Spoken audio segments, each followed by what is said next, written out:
नमस्कार स्वामी भक्तांनो, स्वागत आहे तुमचं पुन्हा एका नवीन व्हिडिओमध्ये.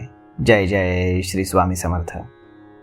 स्वामी भक्तांनो, श्री दत्तात्रयांचे तिसरे अवतार म्हणून अक्कलकोटचे श्री स्वामी समर्थ महाराज मानले जातात.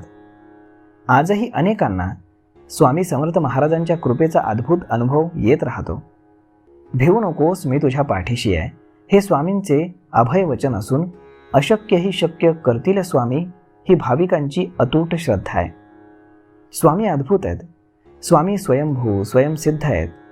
स्वामी अतर्क्य आणि अनुत्तम आहेत. श्री स्वामी समर्थ कल्याणकारी देवतांचे स्वामी आहेत. स्वामी अंतिद्रिय स्मातुग्रमी म्हणजेच स्मरण करताच हाक मारताच भक्तासाठी अवतीर्ण होणारा साक्षात ईश्वर आहे. स्वामींचं महात्म्य आणि महिमा हा कालातीत आहे. अनेकदा मन अशांत स्थिर असतं. अनामिक भीती मनामध्ये दाटून येत असते. काय करावं अशावेळी काहीच सुचत नाही. अशावेळी श्री स्वामी समर्थ महाराजांना आवर्जून हाक मारा आणि एक प्रार्थना अवश्य करा. अक्कलकोट तर स्वामी भक्तांसाठी पंढरीच मानली जाते. लाखो भाविक अक्कलकोटला जाऊन श्री स्वामी समर्थ महाराजांचं दर्शन घेतात. स्वामी आपल्यावरती कधी कृपा करतील हे कोणीही सांगू शकत नाही, परंतु जेव्हा कृपा होते, शुभाशीर्वाद मिळतात, स्वामींचे अनुभव येतात, तेव्हा जीवन अगदी धन्य झाल्यासारखं वाटतं. परंतु रोजच्या धकाधकीच्या जीवनामध्ये बरे वाईट अनुभव येत राहतात. मात्र काही वेळेला अशा काही घटना घडतात तेव्हा आपलं मन उद्विग्न होतं, बेचैन व्हायला लागतं.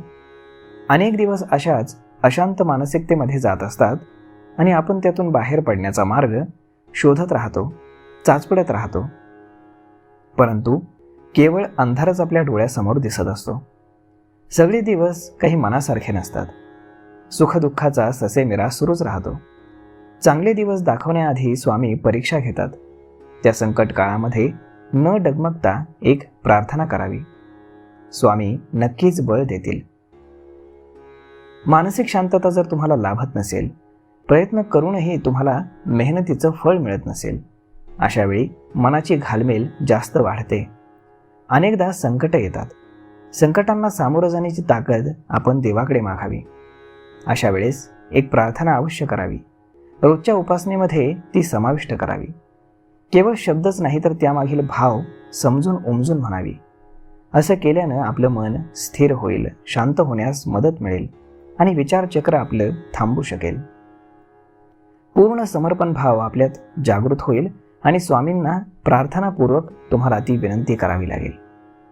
ही विनंती अशी आहे: सद्गुरुनाथा हात जोडितो अंत नको पाहू, पाहू कुलुनी मनीचे हितगुज सारे वद कवना दाऊ. निशिदिनी श्रमसी मम हितार्थ तू किती तुझ शिन देऊ, हृदयी वससी पर नच दिससी कैसे तुझ पाहू. उत्तीर्ण नव्हे तुझ उपकारा जरी तनु तुझ वाहू, बोधिनी दाविसी इहपर नश्वर मनी उठला बाऊ. कोण कुठील मी कवन कार्य मम जनी कैसा राहू, करी मज ऐसा निर्भय निश्चल समसकला पाहू.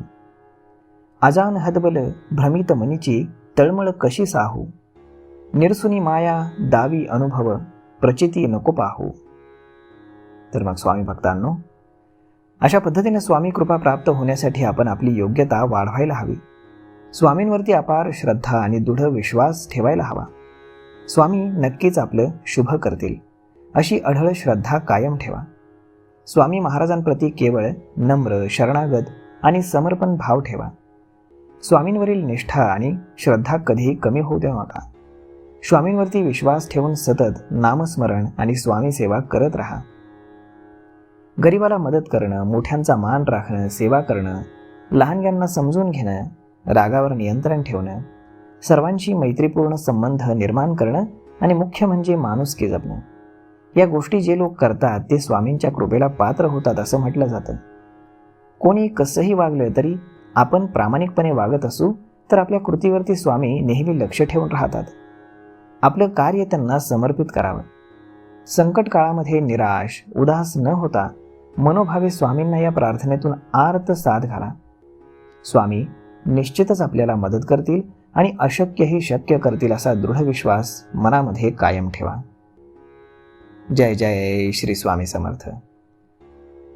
तर मग स्वामी भक्तांनो, अशा पद्धतीनं जर तुमचं मन अस्थिर होत असेल, एक अनामिक भीती तुमच्या मनामध्ये येत असेल, तर स्वामींना फक्त हाक मारा आणि या व्हिडिओमध्ये सांगितलेली प्रार्थना करा.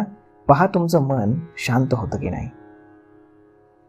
तर मग मित्रांनो, हा व्हिडिओ, ही माहिती तुम्हाला कशी वाटली हे तुम्ही आम्हाला कमेंट करून नक्कीच सांगा. आणि जर आवडली असेल तर आपल्या जवळच्या मित्रमंडळींसोबत देखील हा व्हिडिओ तुम्ही शेअर करायला विसरू नका. धन्यवाद.